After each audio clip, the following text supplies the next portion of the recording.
The sound a wedding ring makes when it falls off a deck and into a murky retention pond is surprisingly quiet. It's a soft plink, almost gentle, like a shy fish kissing the surface before retreating to the depths. The sound my wife made, however, was not. It was a sound that could curdle milk from 3 counties away. A sharp, high-pitched gasp that was 1 part horror, 1 part anguish, and 3 parts, "I'm about to be incredibly pregnant and hormonal about this." Oh my God, Alex. I was mid-sip of my morning coffee, basking in the glorious Saturday sun on the deck we had just spent 3 agonizing weekends staining. 3 weekends of meticulous prep, back-breaking labor, and 6, count 'em, 6, formal complaints from our neighbor and self-appointed guardian of suburban mediocrity, Carol. The stain was apparently too vibrant for the Creekwood Estates aesthetic, which I think was best described as 50 shades of beige. I lowered my mug. "What's up?" Sarah, my brilliant, beautiful, and very pregnant wife, was standing frozen, her hand outstretched. She was pointing a trembling finger towards the community retention pond that squatted behind our house like a giant, murky puddle. Her other hand was clamped over her mouth, and her eyes were wide with a specific kind of horror I hadn't seen since she realized she'd accidentally deleted a season finale of her favorite show. "My ring," she whispered. "It's gone." I followed her gaze. There, on the placid, green-brown surface of the water, a single, tiny ripple was expanding outwards in a perfect, tragic circle. I am a civil engineer by trade. My brain is a machine built for logistics, for understanding the physics of failure, for seeing a problem and reverse engineering a solution. As I stared at that ripple, my mind immediately started calculating variables: the trajectory of the falling object, the density of the gold and diamond composite, the viscosity of the water, the likely silt displacement at the bottom. But mostly, I was thinking, we are so screwed. This wasn't just any pond. This was an HOA-controlled pond, a body of water so fiercely regulated that I was pretty sure the ducks had to file a flight plan before landing. And the warden of this particular water-based gulag was Carol. Carol, who had once tried to fine us because our welcome mat was half an inch over the designated welcome mat zone on our porch. "Okay," I said, putting my coffee down and moving into what Sarah calls my problem-solving mode, which is really just controlled panic mode with a deeper voice. "Okay, don't worry, it's just a thing. A shiny, expensive, deeply sentimental thing, but a thing nonetheless." Sarah finally lowered her hand. It flew off. I was telling you about Brenda from work, and I gestured and it just yeeted itself into the abyss. Using the word yeeted was a valiant attempt at humor, but her lip was trembling. That ring had belonged to her grandmother. It had survived a world war, a disco phase, and 3 husbands. Now it was resting at the bottom of a suburban swamp, probably being investigated by a particularly curious snapping turtle. "We'll get it back," I said, with far more confidence than I felt. "The pond's only, 10, 12 feet deep in the middle? It's not the Mariana Trench." "It's full of stuff," she said, peering at the water. "I saw a tire in there once." "Adds to the mystique," I offered. She didn't laugh. "Right, sensible solution," I declared, switching gears. "We don't go in there ourselves. We're civilized people.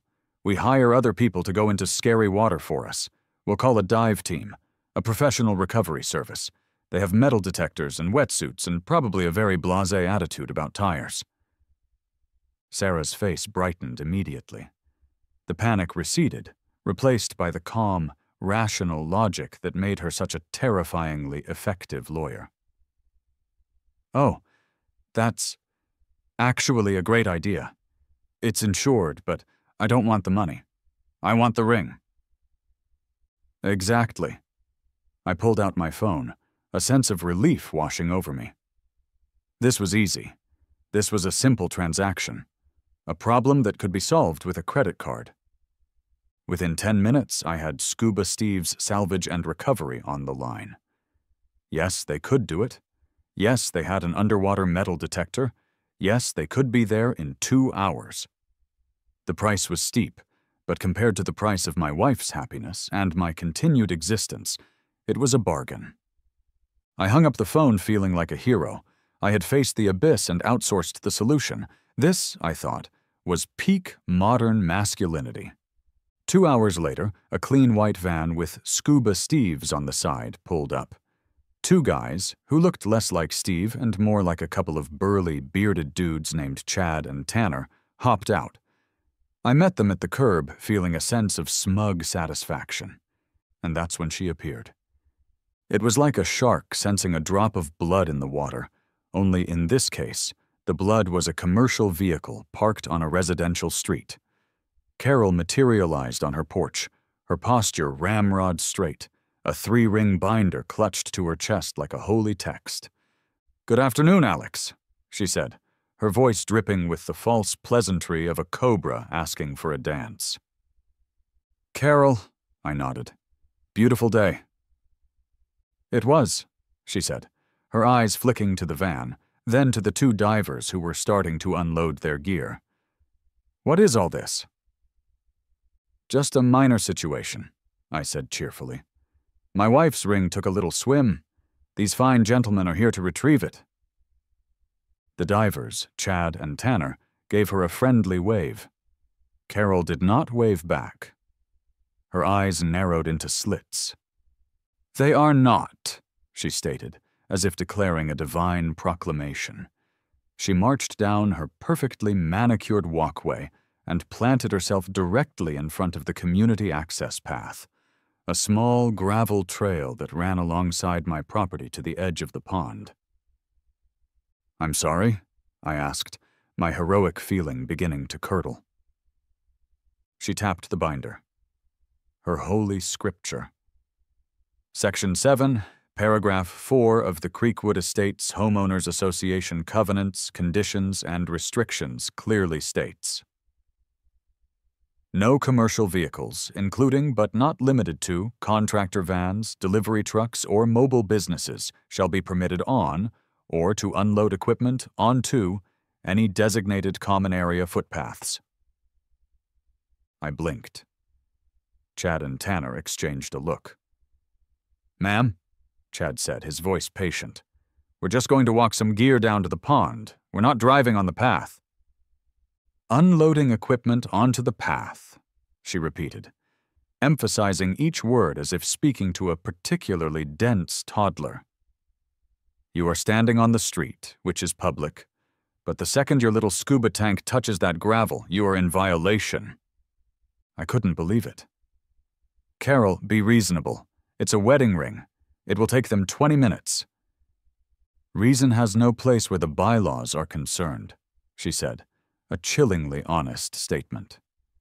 Furthermore, she flipped a page in her binder with a snap. Section 9, Paragraph 2. Any activity in or on the pond, including boating, swimming, wading, or subaquatic salvage operations, she added that last part herself with a smug little glare, is strictly prohibited without a majority vote from the board at a scheduled meeting. "When is the next scheduled meeting?" Sarah asked, having come out to see what the holdup was. Carol smiled, a terrifying, thin-lipped expression of pure victory. "In 3 months. You can submit a formal request online. The committee will review it for appropriateness." The divers were now looking at me with a mixture of pity and frustration. "Look, man," Tanner said, shrugging apologetically. "Our hands are tied. We can't trespass on common property if she's going to be like this. If we had access from your yard, maybe, but we can't get our heavy gear back there without using this path. The compressor is a 2-man lift." They started packing their things back into the van. Carol stood there, arms crossed, the triumphant queen of her pathetic little kingdom of beige houses and pointless rules. Sarah looked like she was about to cry. I was seething. A hot, molten rage was bubbling up from my gut. I looked at the pond. I looked at my own backyard, which ran in a perfect, uninterrupted line right up to the pond's edge. I looked at Carol's smug, pinched face. And then the engineer in my brain, the one who designs bridges and drainage systems, the one who solves logistical nightmares for a living, took over. He pushed the rage aside and replaced it with a beautiful, glorious, and deeply petty idea. The gears started turning, slotting into place with satisfying clicks. I turned to Sarah, my face breaking into a slow, dangerous grin. "She said we can't bring a commercial vehicle onto the common path," I said softly. "And that we can't go into the pond from the common area," Sarah added, her legal brain catching up. "Exactly," I whispered, my eyes locked on Carol. "She didn't say a single word about bringing the pond to us." Sarah stared at me for a second, a flicker of confusion in her eyes.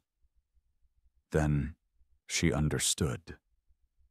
Her expression shifted from despair to dawning horror, and finally to the resigned look of a woman who knew her husband was about to do something completely insane. And she loved me for it. The war room was my home office, a space usually reserved for blueprints, stress testing structural models, and occasionally hiding from chores. Now it was the command center for Operation Petty Revenge. I had Google Earth open on one monitor, showing a satellite view of my property. On the other, I had a dozen tabs open: heavy equipment rentals, bulk water delivery services, crane load chart calculators, and a forum titled "Craziest Ways to Annoy Your HOA." Sarah was on the couch behind me, a throw pillow clutched to her chest. She was a spectator at the birth of madness. "Okay, hear me out," I began, swiveling my chair around to face her. "The problem isn't getting the ring. The problem is access. We can't get the divers to the pond." "Right," she said, her tone cautious, like she was talking someone off a ledge. "I'm with you so far." "So," I leaned forward, my hands clasped together like a mad scientist about to reveal his masterpiece. "We create a new, temporary access point. We bring a self-contained, structurally sound, elevated body of water to our property line. This gives the divers a safe, stable, and, most importantly, private platform from which to enter the pond." Sarah's brow furrowed. She was processing my jargon. "You want to build a pool in the backyard to go fishing for my ring?"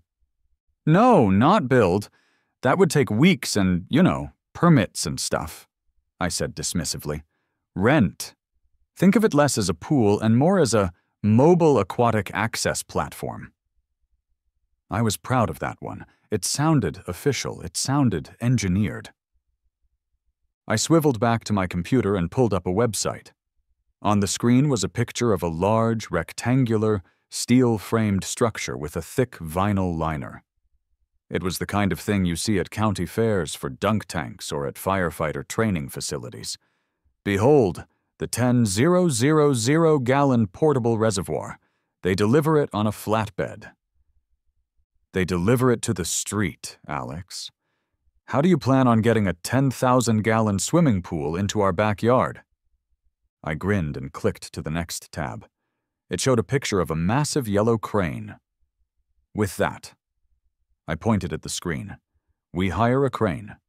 They lift it from the street, right over the house, and place it gently in the backyard, right on the edge of the pond." Sarah was silent for a long moment. I could see the legal cogs turning in her head, cross-referencing my insanity with her knowledge of contracts and property law.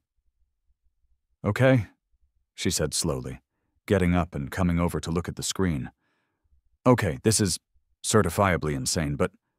She started scrolling through the online PDF of the HOA bylaws I had open. "But?" I prompted, my heart thumping with excitement. "But it might just be legal," she whispered, a hint of awe in her voice. Her power trip is based on her jurisdiction. Her jurisdiction is the common areas. Your backyard is your private property. She jabbed a finger at the screen. Look, Article 4, Section 2, Alterations and Improvements. It says any permanent structure requires architectural review. But this is temporary. It's basically a giant, fancy inflatable. It's not inflatable. It's a steel frame reservoir, I corrected her, because engineering details are important. Nobody cares, Alex, she said, waving her hand. The point is, it's not permanent. And look at this. She scrolled to another section. Article 5, Use Restrictions. It's all about lawns, trash cans, satellite dishes, fences. It's surprisingly silent on the issue of temporary backyard aquatic structures. Because no one has ever been crazy enough to try it, I said with immense pride. She did mention one thing, Sarah mused, tapping her chin. Something about not disturbing the natural boundary of the pond. I already had an answer for that. I zoomed in on the Google Earth image. We're not disturbing it. We're not even touching it. The crane will place the pool on our lawn, right up to the property line. The edge of the pool will just cantilever over the boundary by a few inches. The divers will be entering the pond's water from a structure located entirely on our property. It's a beautiful, elegant, and exquisitely petty loophole. Sarah stared at the screen, then at me. A slow smile spread across her face. The look of despair was gone, replaced by the fiery glint of a trial lawyer who smells blood in the water. Oh, this is beautiful, Alex. This is the most ridiculous, over-the-top, passive-aggressive thing you have ever conceived of. We have to do it. Now that I had spousal approval, or at least spousal collusion, it was time to assemble my team. This wasn't a job for just any contractor. This required a certain kind of professional. A man who saw a problem not as an obstacle, but as a dare. A man who viewed HOA bylaws as a personal challenge. I knew exactly who to call. I dialed the number for Big Vic's Anything and Everything Hauling, Demolition, and Creative Solutions. The phone rang once before a gravelly voice boomed. Vecchio. Vic, it's Alex. Kid, I was just thinking about you. How's that groundhog launching catapult holding up? It was for pumpkins, Vic, and the groundhog has since relocated. Listen, I have a weird one for you. A deep chuckle rumbled through the phone. Kid, all your calls are weird. That's why you're my favorite client. What fresh hell are we unleashing on suburbia today? I laid out the entire plan. The ring, the pond, Carol, the refusal of the divers, the loophole, the mobile pool, the crane. As I spoke, there was dead silence on the other end. For a moment, I thought maybe I had finally found the project that was too insane even for Big Vic. When I finished, the silence stretched for a full 10 seconds. Then, I heard it. A low, wheezing sound that slowly built into a full-blown, gut-busting laugh. It was the sound of a man who had just discovered his life's purpose. Hold on, Vic gasped, trying to catch his breath. Let me get this straight. You want to rent a construction crane to airlift a 10,000-gallon swimming pool over your house and into your backyard. All to get around a rule from some HOA battle axe so a scuba diver can find your wife's ring? That's the gist of it, yeah. Kid, he said, his voice thick with emotion. This isn't just a job. This is art. This is a masterpiece. I'll do it for half price. No, screw that. I'll do it for the cost of the rentals and a front row seat. This is the stuff I live for. So you're in? In? Kid, I was born for this. I'll make the calls for the crane. I know a guy, cousin of my brother-in-law, who runs a heavy lift crew. They owe me a favor after I located a poorly parked Porsche for them last Christmas. You line up the pool and the water. We do this Monday morning, bright and early. We give a certain someone a little wake-up call. I felt a thrill shoot through me. It's a date, Vic. We're making this happen. I hung up and immediately called the pool rental company. Yes, they could have a 15 by 30-foot portable pool delivered Monday morning. Yes, an 8 a.m. delivery was possible with an added expedite fee. I paid it without hesitation. Next, the water company. Yes, I need about 10,000 gallons of non-potable water delivered to a residential address on Monday morning. The woman on the other end was unfazed.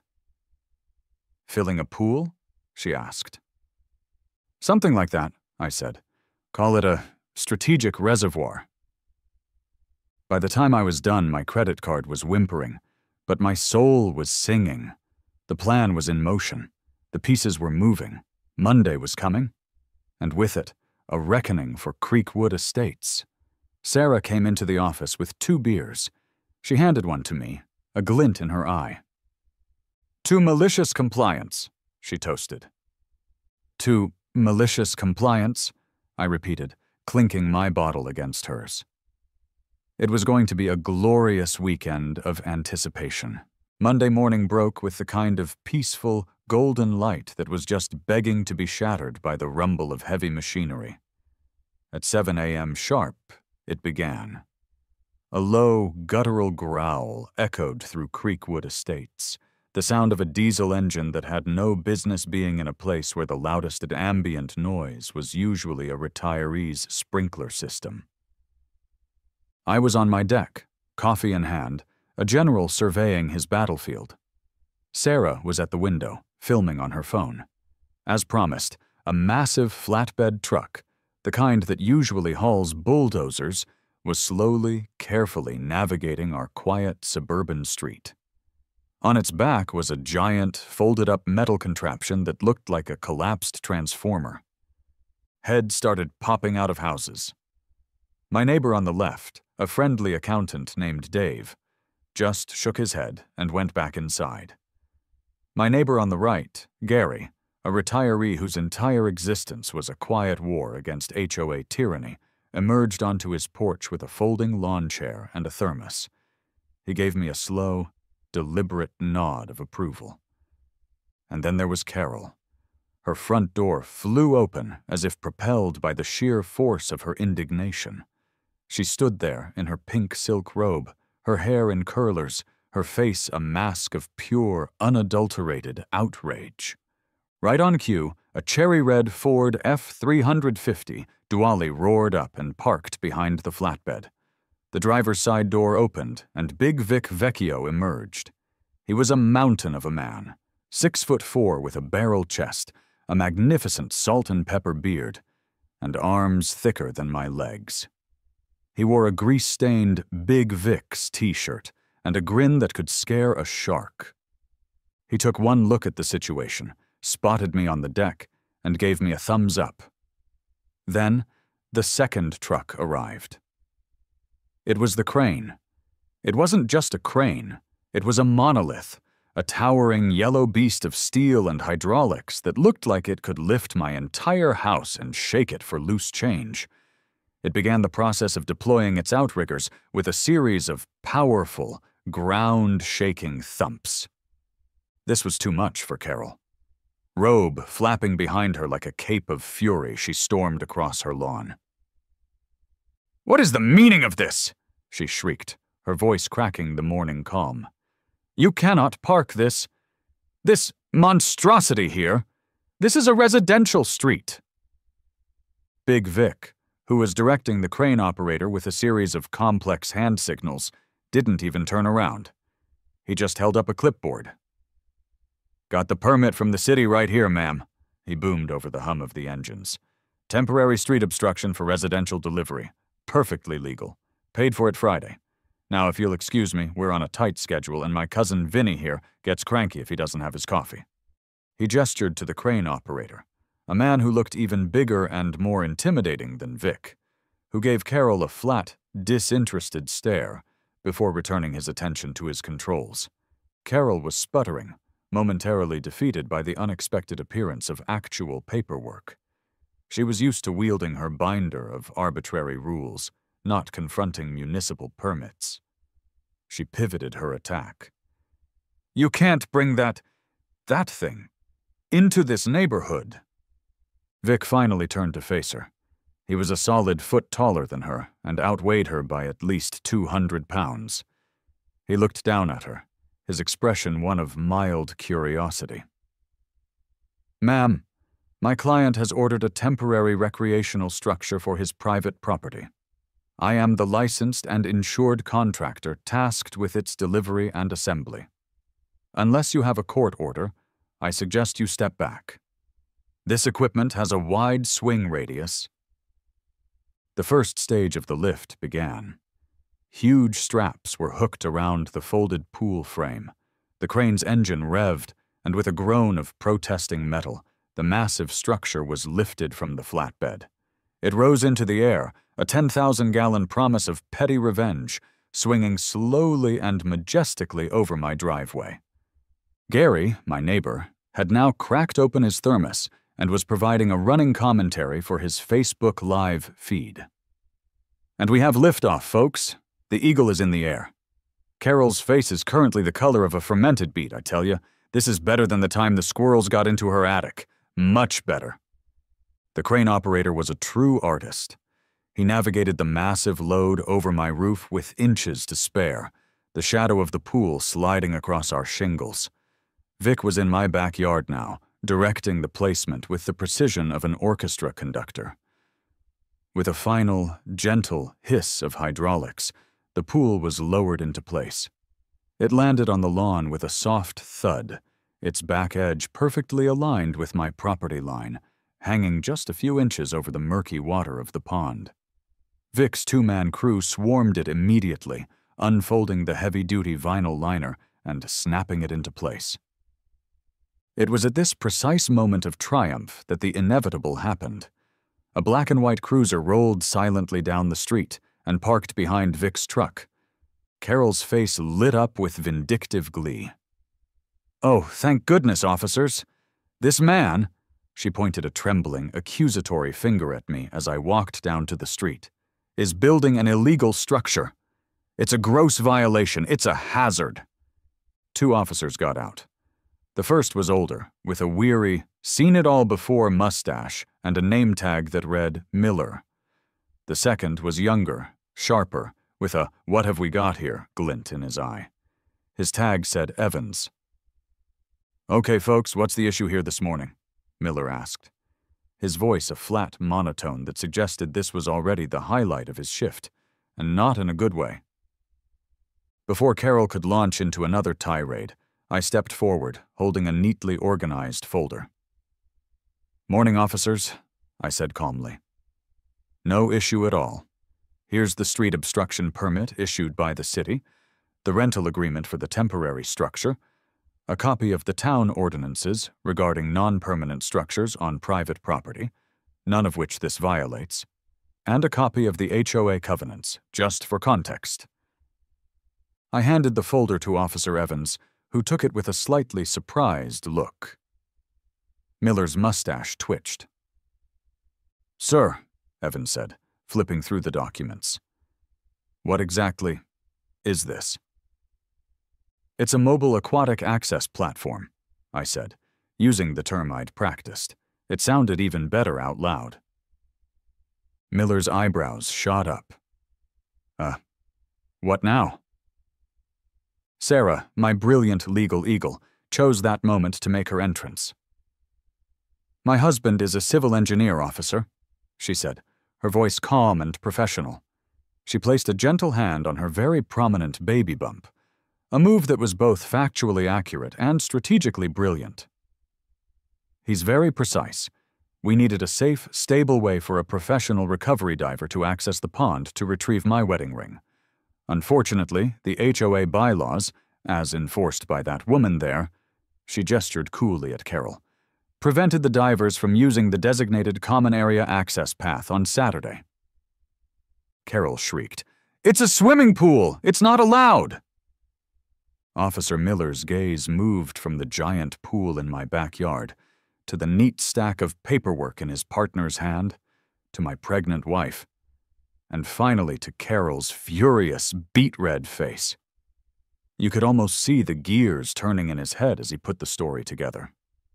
The years of dealing with suburban squabbles had given him a finely tuned nonsense detector, and it was currently screaming at him. "Ma'am," he said, turning to Carol, his voice devoid of any sympathy, "is this structure physically located on designated common property?" "Well, no, but its purpose is—" "Is he breaking any town or city laws that you are aware of?" Miller cut her off. "He's violating HOA bylaw 7-" Miller held up a hand, a universal sign for, "I've heard enough." "Ma'am, I'm going to stop you right there. This is a civil matter. We are not the HOA police. As long as he isn't breaking any actual laws, and it appears from this paperwork that he has been extraordinarily thorough, there is nothing for us to do here." He gave me a long, hard look. It was a complex expression, one that conveyed grudging respect, profound amusement, and a silent plea to not make him come back here again. "Try to keep the noise down," he said, then turned and got back in his car. Evans handed the folder back to me with a tiny, almost imperceptible smile. "Nice platform," he muttered, before following his partner. They drove away, leaving Carol standing on the sidewalk, utterly defeated. Her ultimate weapon, calling the authorities, had been turned against her. She just stood there, speechless, as the final piece of my grand, petty puzzle rumbled down the street. It was the water tanker. A giant, gleaming silver truck with crystal-clear water delivery on the side parked where the crane had been. A thick blue hose was unspooled and run down my driveway, into the backyard, and placed inside the waiting pool. Vic gave the driver a thumbs up, and with a roar, the pump kicked on. A torrent of clean, clear water began gushing into the vinyl liner. The process of filling a 10,000-gallon pool is not quiet. It's a loud, constant roar of water and machinery. Alex, Sarah, Vic, and Gary sat on my deck like kings surveying their domain. Vic had produced a cooler of cold drinks. Gary had upgraded from a thermos to a six-pack. It was a surreal, triumphant, and wonderfully noisy spectacle. We were about halfway through the fill when a small jet of water suddenly erupted from a coupling in the hose near the end of my driveway. It wasn't a big leak, but it was perfectly aimed. A high-pressure stream shot sideways, directly into Carol's prize-winning rose bushes that lined the property boundary. Carol, who had been watching from her window with an expression of pure hatred, let out a shriek that was audible even over the pump. She ran out onto her porch, pointing and yelling about her precious Constance spry English roses. One of Vic's guys, a lanky kid named Frankie, sauntered over with a roll of duct tape. He looked at the leak, looked at the drenched and flattened roses, and then gave me a slow, deliberate wink before wrapping the coupling with a comical amount of tape. The leak stopped. The damage, however, was done. Her roses were battered, her ego was bruised, and my backyard was now home to a sparkling, clean, 10,000-gallon body of water. It was time to call the divers. The white Scuba Steve's van pulled up around 9 a.m. This time I'd told them to park directly in front of my house. The same two divers, Chad and Tanner, got out. They looked tired, as if they'd already had a long day of dealing with suburban nonsense. Then they saw it. They stopped dead in the middle of the street. They looked at the giant, shimmering pool in my backyard. They looked at the water tanker that was just pulling away. They looked at Big Vic, who was leaning against his truck looking like a proud father. They looked at Gary, who raised his beer to them in a silent toast. Their jaws were practically on the asphalt. I walked down the driveway, a triumphant smile on my face. "Gentlemen," I announced, "your access platform is ready." They walked, almost in a daze, up my driveway and into the backyard.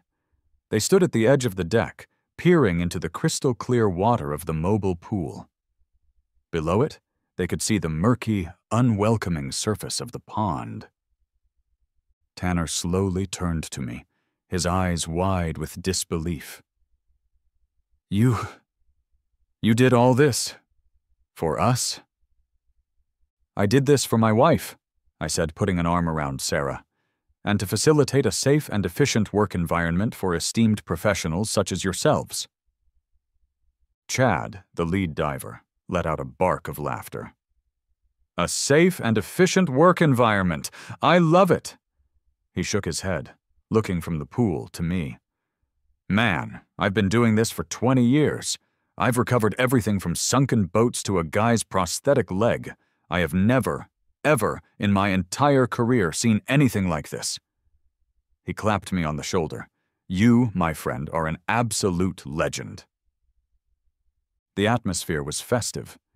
The divers, instead of wrestling with heavy equipment on a muddy bank, simply laid their gear out on the clean, stable surface of my deck. Carol was back on her own deck now, phone out, filming everything. I could only assume it was for her lawyer, or perhaps for a very angry post on the neighborhood Facebook group. I gave her a cheerful little wave. She did not return the gesture. Chad slipped into his wetsuit and strapped on his tanks. It was a smooth, professional operation, a stark contrast to the chaos of Saturday. He walked to the edge of the mobile pool, gave us a thumbs up, and stepped in. The clear water came up to his chest. He took a moment, adjusting his mask. Then he turned to his partner, who was standing by with a stopwatch. Okay, Tanner. Chad's voice was muffled by his regulator. Let's log this for the official record. Access to pond from common area refused by HOA representative at... What time was that on Saturday? 11:14 a.m., I supplied. Right. Access refused Saturday. We were called back for a second attempt today, Monday. It is currently 9:02 a.m. He looked over at Carol with a pointed glare. And thanks to our client's innovative on-site aquatic platform, I am entering the water at... He glanced at Tanner, who clicked the stopwatch. 9:05 a.m., Tanner shouted. He's in! With that, Chad slipped over the vinyl edge of the mobile pool and disappeared into the green-brown depths of the retention pond. The only sign he was there was a steady stream of bubbles rising to the surface. The neighborhood had gone quiet.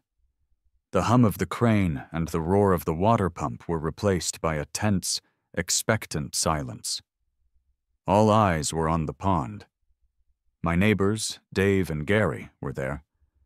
A few other people had wandered over, drawn by the commotion. It felt like a spectator sport. I held Sarah's hand, my own heart thumping against my ribs. After all this, what if he couldn't find it? The bubbles moved slowly across the surface as Chad conducted his search pattern. The seconds ticked by, feeling like minutes. 1 minute passed, then 2. I could feel a knot of anxiety tightening in my stomach. Gary, still providing his live commentary, whispered into his phone, "It's a tense moment here in Creekwood Estates, folks. The hopes and dreams of one man's marriage hang in the balance. Will Scuba Steve's finest prevail against the murky depths, or will Carol's reign of terror claim another victim?" Just as the knot in my stomach reached its peak, the stream of bubbles stopped. A moment later, Chad's head broke the surface. He pulled his mask up onto his forehead, and then he raised his right hand high in the air. Gleaming in the morning sun, covered in a bit of mud and algae, but unmistakably, gloriously there, was Sarah's ring. A spontaneous cheer erupted from the assembled neighbors. Gary leaped to his feet, applauding wildly. I let out a breath I didn't realize I'd been holding. Sarah burst into tears, but this time they were happy ones. "Time!" Chad yelled towards Tanner. 2 minutes, 51 seconds, Tanner yelled back. "Ring recovered at 9:08 a.m. The victory was sweet, but Carol's meltdown was the icing on the cake. It was spectacular. "This is a travesty!" she screeched from her deck, her voice trembling with rage. This is a flagrant disregard for every rule this community holds dear. Property values will plummet. This is a commercial operation in a residential zone. I will have you all sued. I will see you are fined into oblivion." She was just shouting random HOA buzzwords now. A desperate, flailing assault of bureaucratic jargon. Chad swam to the edge of the pond, back to our mobile pool. He climbed effortlessly back into the clean water, then onto our deck. He walked over to me, water dripping from his wetsuit, and placed the muddy ring into my hand. Then he turned, looked directly at Carol, and his professional demeanor cracked just a little.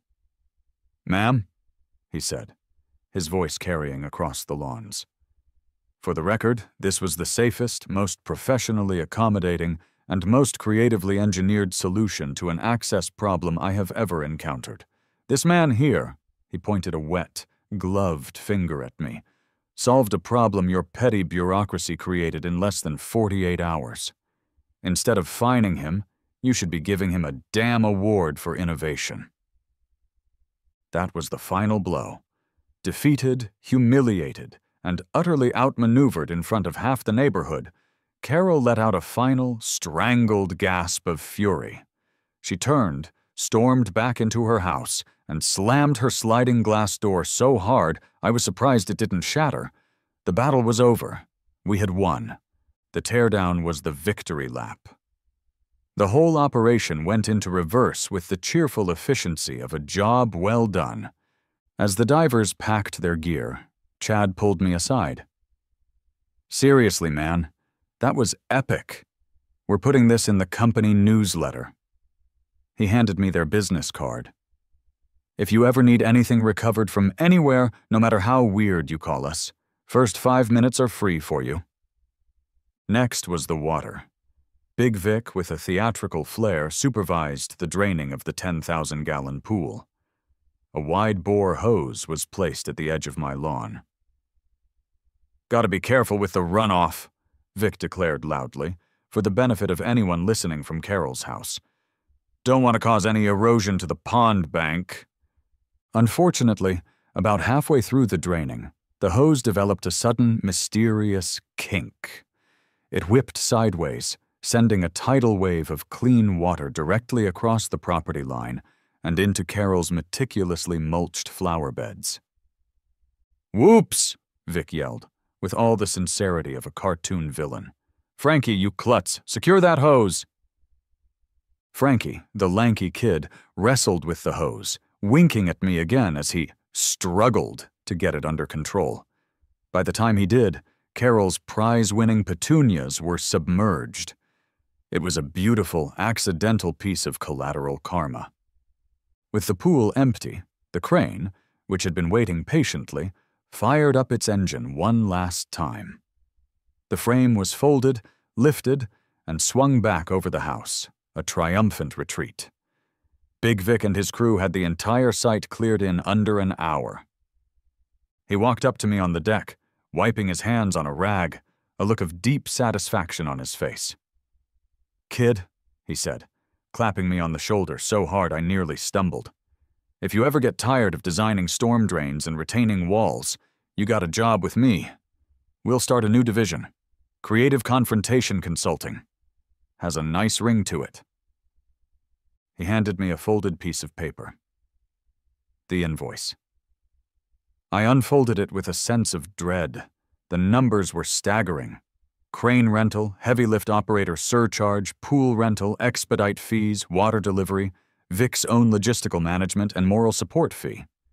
It all added up to a figure that could have bought a decent used car. I looked at the number. I looked at Sarah, who was busy cleaning her rediscovered ring in the kitchen sink. I looked at Carol's house, where all the blinds were now drawn tight in shame. I smiled. "So, let's see," I said to Sarah as I walked inside. "All told, we just spent about $6,247. She looked up, sliding the sparkling, clean ring back onto her finger. It fit perfectly. "And the ring is insured for $4,000, she added. "So we're down over $2,000 on the deal. I mused. She walked over and wrapped her arms around my neck. "Alex," she said, her eyes shining. The look on her face when the diver pulled the ring out of the water, the sound of her door slamming in defeat, that was worth every single penny. That was priceless. The official fallout came the next day, as expected. An email arrived, its subject line cold and menacing.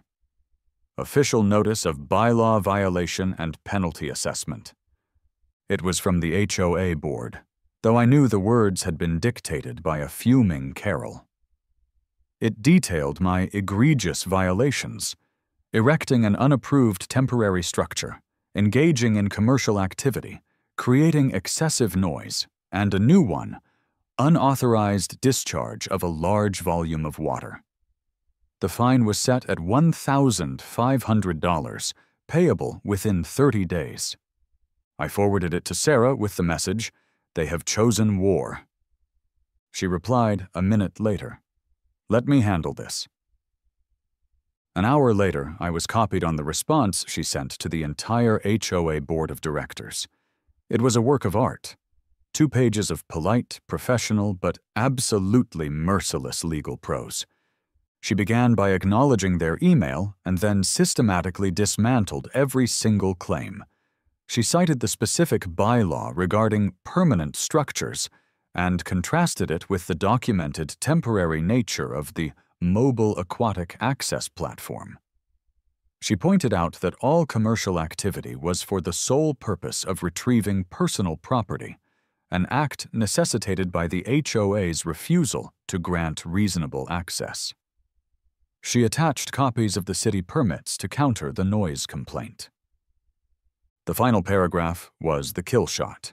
She wrote, "Furthermore, the actions of your board representative, Miss Carol Peters, in actively obstructing a reasonable, no-cost attempt to recover our client's property could be construed as tortious interference." Her subsequent campaign of harassment, including the filing of this frivolous and unsubstantiated penalty, suggests a targeted pattern of behavior.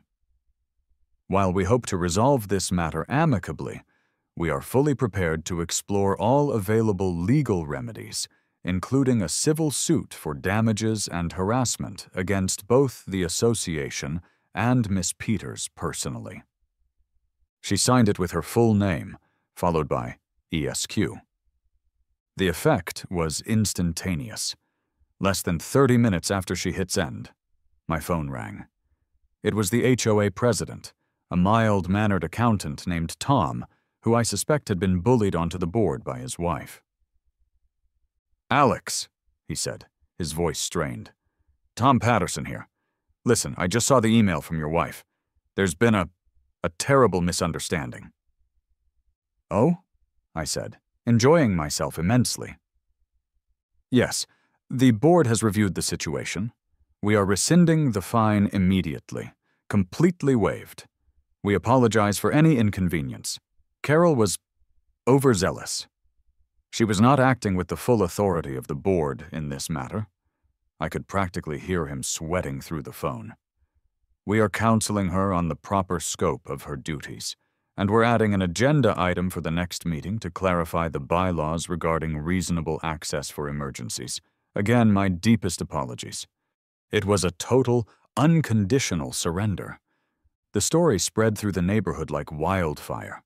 I was no longer just Alex from number 24. I was the pool guy. I was the HOA slayer. I was a legend. People would wave as I drove by. Gary presented me with a large framed photo of the crane lifting the pool over my house. He'd had it printed at Costco.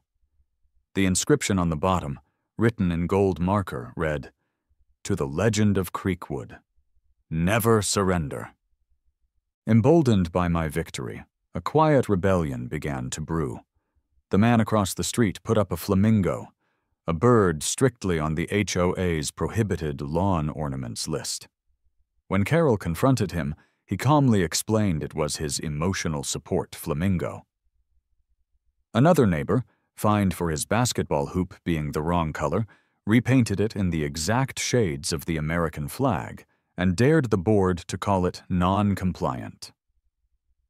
The fabric of Carol's petty tyranny was unraveling, one small, defiant act at a time. A few weeks later, life had settled into a new, more pleasant normal. It was a warm evening, and Sarah and I were on the deck. The grass in the backyard had already grown back, hiding the temporary indentations from the pool. The only lingering evidence of the whole affair was the slightly flattened state of Carol's roses. We watched the sunset paint the sky, the colors reflecting off the now peaceful surface of the retention pond. "You know," Sarah said, leaning her head on my shoulder, "we could have just bought a new ring." "I know," I said, sipping my beer, "but it wouldn't have been that ring." "No," she agreed. "And it wouldn't have come with the story of the day my crazy, brilliant, over-the-top husband rented a construction crane to fight the HOA. Just then, we saw movement from the house next door. Carol's sliding door opened a crack. She emerged cautiously, like a creature from its burrow, to retrieve her mail from the box on her porch. She glanced over at us, her eyes wide for a fraction of a second, before she snatched her letters and scurried back inside. The door slid shut. The power she once held was broken, replaced by a grudging, fearful respect. Or maybe just fear. I was fine with either. I turned to Sarah, a slow, familiar grin spreading across my face. The gears in my head were turning again, just for fun. "You know," I said thoughtfully, "I was on Vic's website the other day. He has a surplus industrial-grade bouncy castle for rent. Huge thing, shaped like a pirate ship." Sarah looked at me, her expression a perfect mix of love and exasperation. "I'm just saying," I continued, "for the baby shower, we should probably check the bylaws first." She just laughed, the sound echoing in the quiet evening air. She shook her head, took my hand, and squeezed. The ring, her grandmother's ring, glinted in the last rays of the setting sun, right where it belonged.